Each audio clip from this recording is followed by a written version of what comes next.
Hello and welcome, this is Rooflemonger, and we have another induction in our tips and tricks series detailing this time Ultron in Marvel vs. Capcom Infinite.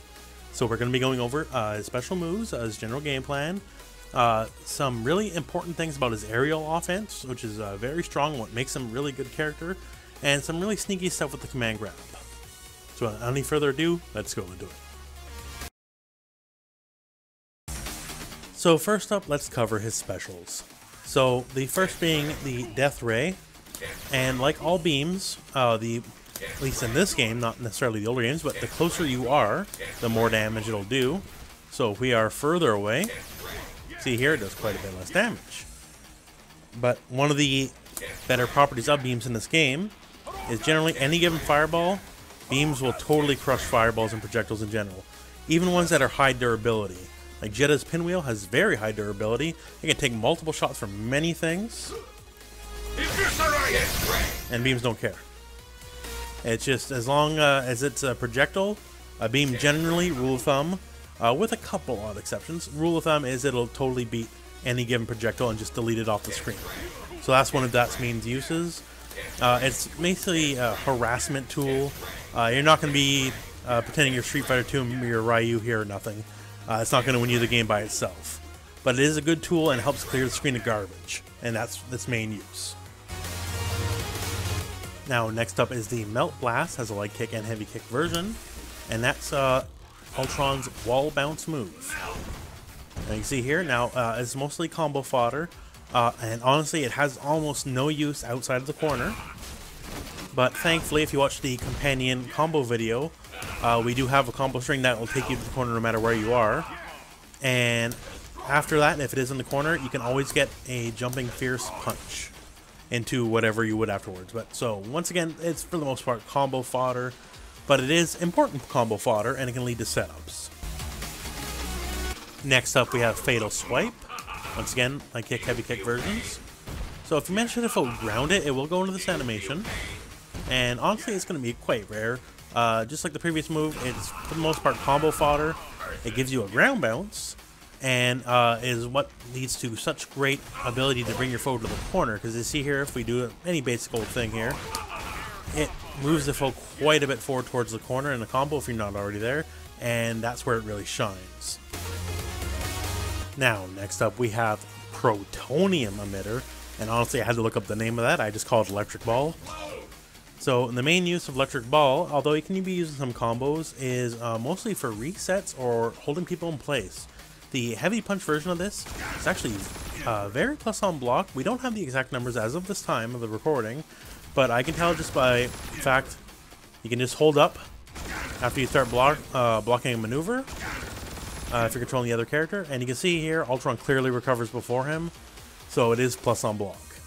And at the very least, it's a great tool just to say you throw out, you tag.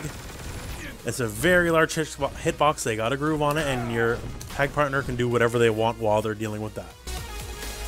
Now, as for his supers, they're all fairly self-explanatory. The beam is a beam, and the grab is a grab, and level 3 just does damage.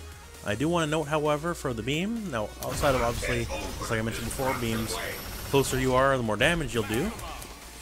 It's over. Destruction wave. Now each beam actually separately deals about half the damage. So if you manage to get to an air combo and have one of the beams go over the character's head, you'll only deal half that damage in your combo. So please keep that in mind when you're doing your combos.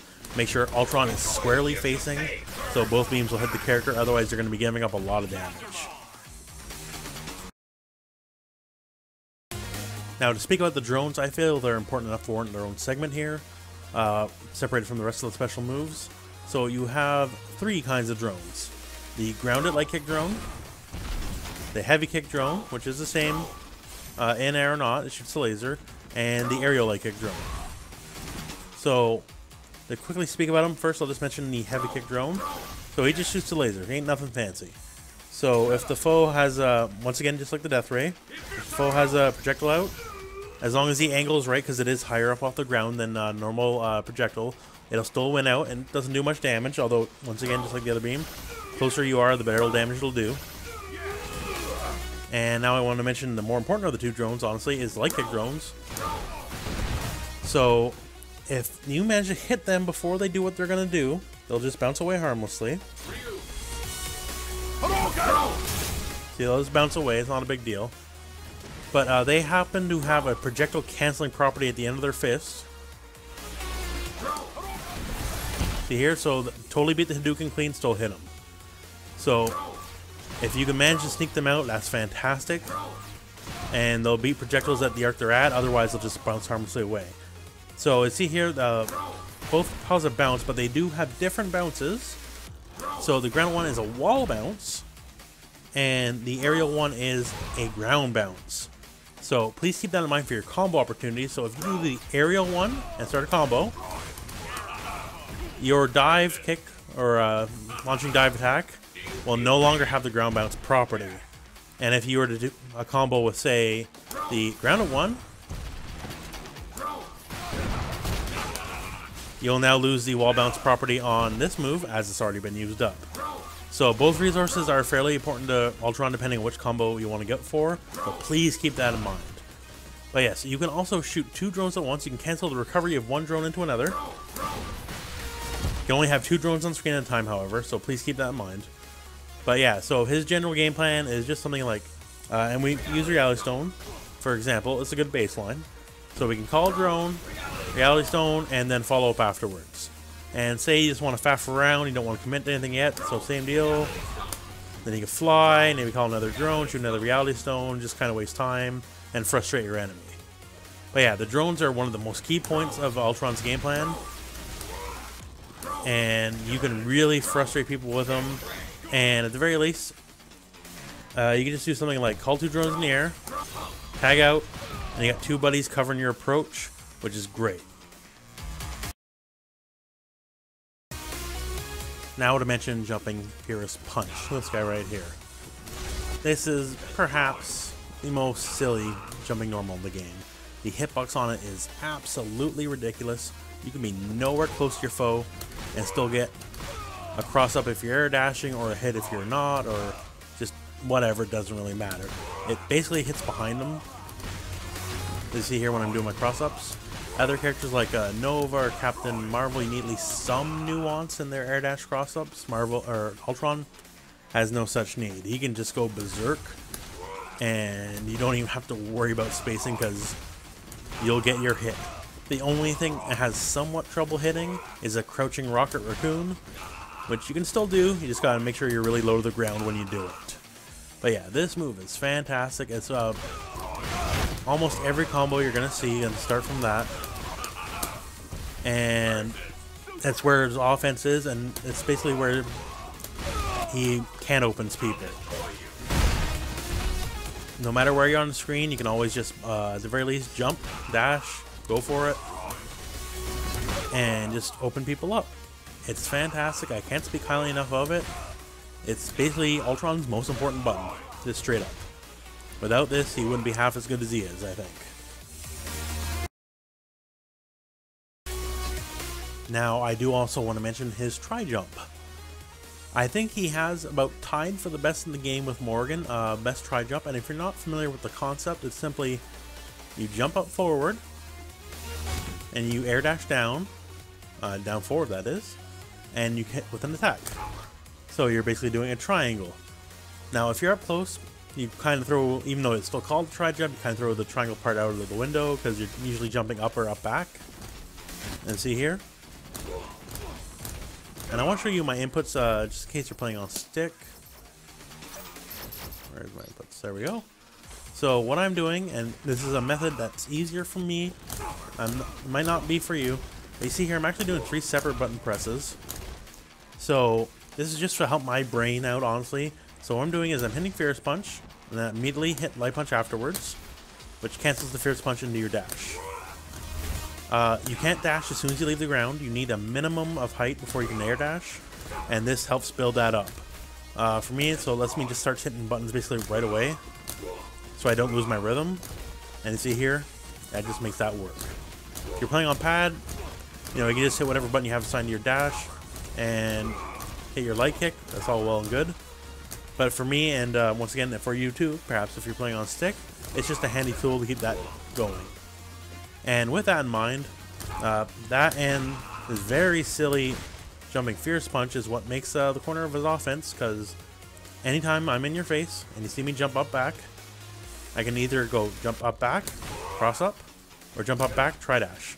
So you either have to block overhead or cross up every time you see that happen. And you got very little time to figure it out, because it could be this, could be this, it could be that. It's very difficult, so I guess the core lesson here is always push block Ultron, always, to make sure you can't stay in your face like that. Now, to close up, to mention about Ultron, actually I want to talk about his super grab. So he's not the only air dash character to have grab, but it is very useful for such a character to have it, because, you know, at the very least, you know, like, if they're remiss on their push blocking, go real quick, go like, boop, command grab, and once the animation starts, it's already too late. If they're beside you, they're going to get grabbed. But what he has on his command grab, which I feel is very poignant to mention, is he actually has invincibility frames. I screwed up there, so let's try that again. But he actually is invincible during the startup. See here, Dugan still hits in the end, because only the startup is invincible, not the ending of it.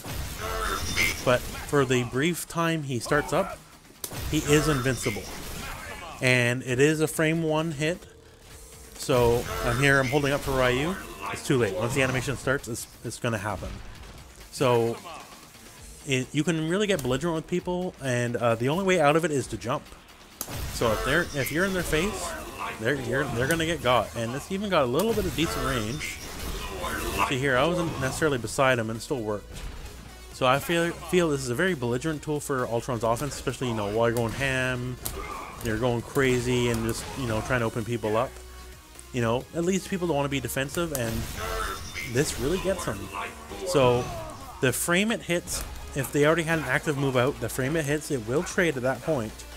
But as far as I can tell, it is invulnerable for its complete startup. And once the frame 1 of activation starts, the grab happens, and that's all she wrote.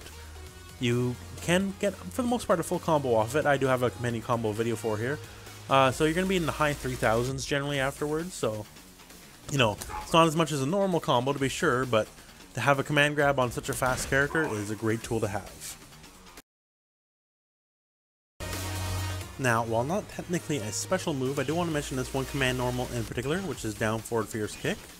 So first off, it can destroy fireballs too, although not to the same degree as the death ray can, but a basic fireball it can generally get rid of. But it has one of the better tricks in his arsenal, in that you can special cancel anything, which, you know, includes the fly.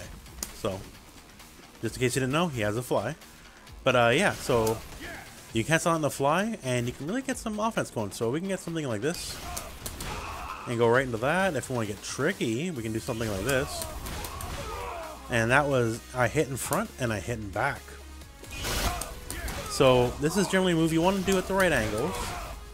Because you can either hit your foe front back or back front, depending on where you start your fly from here. As you can see there. So yeah, it's a nice little setup starter. Now, if someone's kind of aware of what's going on, honestly, the second they see that, they should just be prepared to jump forward and mash Fierce Punch to air throw you. But, you know, not everyone's going to know that, so try to go crazy with it. So we've reached the end of our tips and tricks video. Thank you very much for watching. I do have some other companion videos, and I just want to say, for those of you who've seen like some of the Ultron combo structure here, please don't be intimidated by that. It's actually so much easier than you think. I do have a companion video on my YouTube channel about how to do the staircase combos, named such, because, you know, you're climbing the staircase, as it were. It's not as difficult as you think, and hopefully that video could demystify it for you. Anyways, I hope this video found you well. Thank you very much for watching. Go out and play some Marvel.